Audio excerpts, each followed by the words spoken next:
dalam sejarah NU yang saya baca, Mas, mohon maaf ini, Rais Suriah itu biasanya kalau bisa menjawab secara langsung pribadi, biasanya bicaranya selalu merujuk kitab atau ada instrumen, alat ukur untuk menilai sesuatu.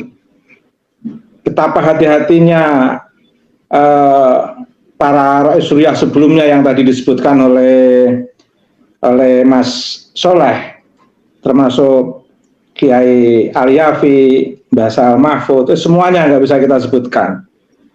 Tetapi yang direfleksikan oleh Kiai Miftahul Ahyar, baik itu kasus, mohon maaf ini, kasus PKB kemarin juga persoalan kan di Jawa Timur, istilah fitnah muncul dari lisan Rais Suriah, kasus diskursus nasab muncul dari Rais Suriah, bahkan kita dianalogkan. Analoginya itu yang nggak nguati, Mas. Seorang pemuda yang khawarij.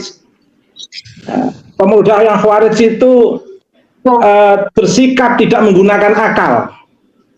Nah, sementara kita percaya betul ad-din aklun, laisa din liman la aklalahu. Ini kan teks yang sangat familiar di kalangan warga NU.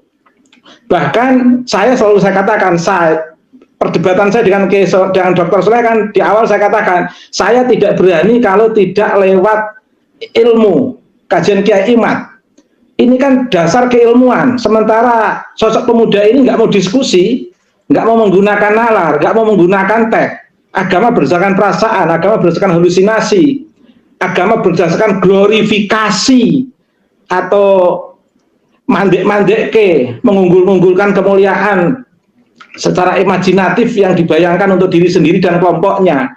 Sementara kita jauh dari itu semua. Kita pakai madzhab 4, kita pakai Al-Ghazali, kita pakai ilmu kalam.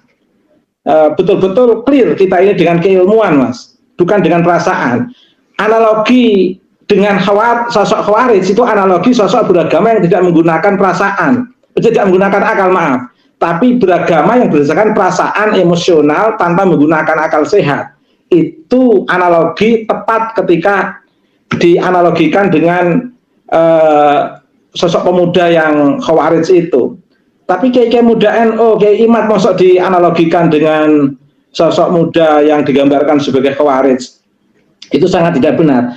Itu minimal sebagai Rais Suriah. Maksimalnya kalau sekiranya memerlukan data yang kuat, mengadakan Basul Masail, sehingga yang menjawab itu publik.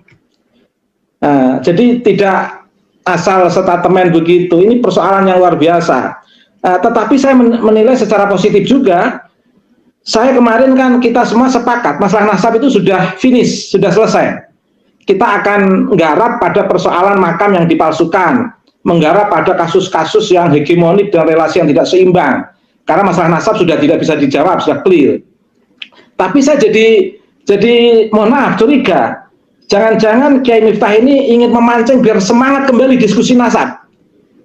Padahal nasab ini udah mau kita selesaikan. Tapi begitu pidato Kiai Miftahul Ahyar jadi rame lagi. Rupanya Rais Suriah kita itu seneng rame ternyata. Seneng rame, Mas. Pidato nasab ini bukan begitu. Bukan senang rame. Bukan senang rame. Ini kan saking cintanya, menghargainya kajian Kiai Imad, jadi menjadikan pembicaraan. Mungkin begitu maksud dan tujuannya. Silakan lanjut. Ya, karena mau redup, jadi dipancing lagi, kembali lagi ke nasab. Kita ini mundur lagi, Mas. Kita ini sudah sepakat mau diskusi tentang makam yang dipalsukan, mau diskusi tentang banyak hal, tema-tema yang pokoknya nggak saya bongkar semua di sini. Itu banyak kasus-kasus di masyarakat, Mas. Tidak ingin berbicara tentang nasab. Nasab itu sudah kita anggap selesai. Tapi ternyata karena Rois bicara lagi, akhirnya kita diskusi lagi sekarang ini kayak mundur. Tapi tidak apa-apa. Kemudian ini, Mas, harusnya juga Kiai Miftahul Ahyar itu check and recheck, benarkah Nakobah itu mengisbat Ba'alwi, dan benarkah Mufti Dunia itu mengisbat Ba'alwi. Ini kan harus dicek. Paling tidak mengutus utusan untuk keliling ke seluruh Nakobah, atau PBNU mengundang seluruh Nakobah internasional, dikumpulkan di PBNU, suruh bicara tentang Ba'alwi. Saya yakin Ketua Robito tidak bisa tidur 5 hari 5 malam itu. Kalau seluruh narkoba dikumpulkan oleh PBNU itu, Mas. Harusnya PBNU seperti ini, membantu menyelesaikan masalah dengan resolusi konflik, mengundang para narkoba. Di seluruh narkoba itu ada nggak isbat-isbat itu? Kalau Ahmad Al-Muhajir katanya dari Irak ke Hadromi, ada nggak narkoba Irak yang mencatat Ahmad Al-Muhajir hijrah ke Yaman misalnya? Ini kan perlu dicek. Nah, sebagai Rais Am itu kan punya power, Mas, relasinya luas.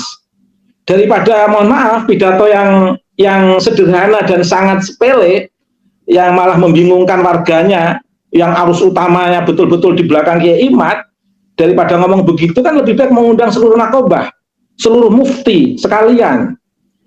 Jangan Pekalongan yang undang, jangan Habib Lutfi, nanti beda lagi kalau Habib Lutfi yang undang. Tapi PBNU. Oke, iya. Oke, sekarang sekali lagi terkait dengan masa kita pengkritikan Mbak Alawi dikira menggarap Syekh Abdul Qadir Jilani. Kita ini semua ini pengikut Syekh Abdul Qadir Jilani. Di antara semangat kita mengkritikkan Mbak Alawi karena Syekh Abdul Qadir Jilani diposisikan di bawah Fakih Muqaddam yang nggak jelas sejarahnya. Kita apalagi Mbak Banten, Mas, Kiai Aziz Azuli sangat qadiri min abda'il qadiriyah dalam konteks keilmuan dan zikir. Indonesia ini baik Dzurriyyah Wali Songo maupun masyarakat yang nyantri kepada para kiai dari Dzurriyyah Wali Songo itu semua min abna'il qadiriyah, wiridannya wiridan Syekh Abdul Qadir Jilani, tahlilnya ila hadrati sultanil auliya. Masa kita dikatakan ini fitnah besar kalau kita dikatakan garap Syekh Abdul Qadir Jilani? Kita ini justru ingin tetap mengangkat harkat martabat sultanul auliya Syekh Abdul Qadir Jilani, Mas. Oke. Kemudian tadi sudah disinggung oleh Kiai Aziz. Terus kemudian lagi ini